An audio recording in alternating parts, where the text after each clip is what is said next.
As if Skyrim isn't enough, Andrew, you're also working on bringing Fallout 4 to VR. Yes. This is the largest open-world VR experience to date, so that's got to be a pretty daunting task. But like with Skyrim, it's the entire game, right? Yes, it's the entire game, from beginning to end. What else has been reimagined for VR in this game?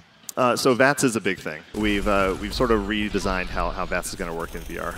In Fallout 4, you queue up your shots, and then a playback camera plays, which shows all the carnage. But that takes camera movement away from the player, and that sort of thing can make you feel pretty uncomfortable in VR.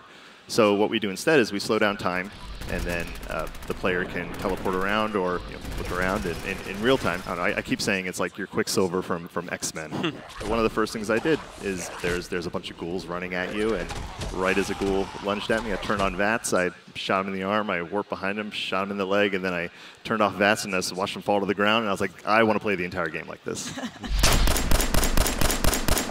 What else has changed about combat? I'm specifically pretty curious about the power armor. We've reworked the power armor HUD, so when you get in the power armor, you can actually sort of tell where it would be in the helmet if you had the helmet on, which was pretty cool to be able to do. It felt more realistic, more immersive. When you turn on the power armor Pip-Boy, it's right there, and aside from that, we actually scale the player up when they're in the power armor, so you feel more powerful. And combat in general, we're supporting using melee weapons, and assuming you don't have anybody around you, you can swing that bat around and tear people apart. It's great. What about settlements? We saw some of that in the video, and I think we touched on that a little bit. Let's talk about how it feels to be building your settlements in the game and how that is going to work now. So workshop mode, again, we're attaching the menus to the controllers, and so you can rotate through the items that you're going to build in your settlement, and then you can use the other one to rotate and point where something's going to go.